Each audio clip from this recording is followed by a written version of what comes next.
Bonjour Cyrielle, bonjour Julie. En vous écoutant, j'ai cherché 50 techniques pour ne pas finir l'émission avec les boules. Et je me suis dit, je vais essayer de faire un portrait à la Elle Magazine, en évitant les boulettes et sans y laisser ma peau. Alors je commence par votre enfance, une enfance où vous êtes né pas très loin d'ici, avec vos parents préférés. Une enfance où vous êtes l'aîné, avec 2 frères, et puis une grand-mère qui vous fait rire. Une grand-mère qui fait des blagues, qui fait aussi des boulettes, à tous les points de vue. Et on voit que cet enfant a tout de suite pris un profil très déterminé, avec ce chef scout, ce chef de troupe, cette leader. En fait, on est l'aîné, mais on a 2 frères, mais on est quand même une fille, mais on va montrer aux frères qu'on est devant et qu'on peut tout organiser et tout faire. Et on retrouve ça encore dans votre personnalité, cette histoire d'être une meneuse ou d'être en avance et de veiller sur les gens qui vous entourent. Alors, vous menez votre carrière et on voit que dans cette carrière, il y a une observatrice sentimentale. C'est-à-dire qu'une femme qui prend les injonctions sociales, l'absurdité du quotidien et qui essaye de le transformer. De transformer cette contradiction, cette absurdité. Et puis c'est une façon pour vous aussi de mettre une distance intérieure avec les événements et de pouvoir les réguler et de ne pas les subir. Alors, il y a cette histoire de rire et cette histoire d'humour qui permet de diminuer la tension, de réparer la culpabilité, de préserver votre estime de vous.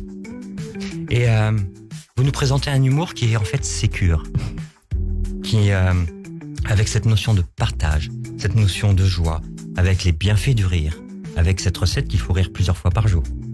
Et en fait, vous êtes une femme qui, avec cet humour, prenez votre liberté. Vous êtes à la fois engagée, vous pouvez soutenir des causes, mais cette liberté, ce qui fait que vous ne voulez pas être normé. C'est pour ça que je suis un petit peu devant tout le monde. Parce que si je suis un peu devant tout le monde, je fais pas comme tout le monde. Je fais mon propre chemin. Je fais mon propre compte Instagram. Je fais ma propre entreprise de production. Et je mène mes propres émissions et mon propre savoir-faire. À la fois, je suis une femme hyperactive. Parce que je fais toujours 36 000 trucs.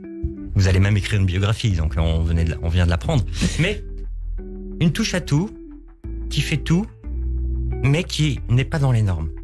Et avec cette joie que vous essayez, ce rire, et qui est une façon de lutter contre la surprise. Mais la surprise, c'est une émotion qui peut être neutre. C'est-à-dire qui est neutre dans le sens, elle est positive ou négative. Et vous jouez toujours le côté positif. Comme ça, de la surprise. On arrive à la joie, notre émotion. Alors aujourd'hui, sur Radio J, on a appris de vous que vous étiez en fait une femme hypersensible, mais lucide.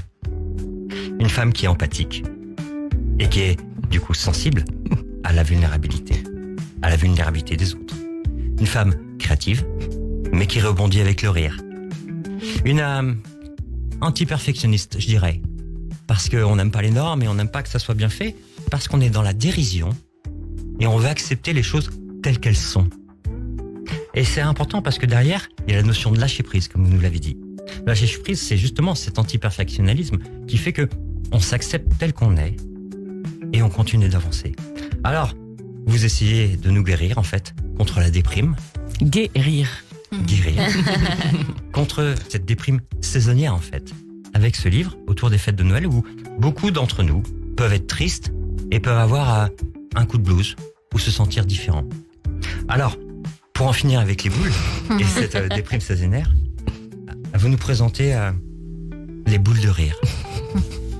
Et vous nous montrez que la perfection n'est pas à offrir, mais c'est la joie qu'il faut offrir, avec plus de liberté, plus de légèreté, plus de spontanéité.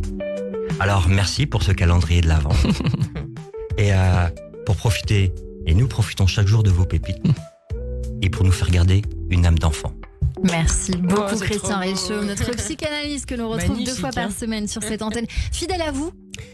C'est hyper émouvant parce que oui, il y a quelque chose de ça, d'empathique. C'est pour ça que je partage. Il y a quelque chose d'universel et c'est le rire comme résistance et comme religion, enfin comme quelque chose qui relie les humains entre eux. Donc oui, c'est hyper juste, c'est très fort. Merci beaucoup Christian Richaud. On se dit évidemment à la semaine prochaine sur Radio J.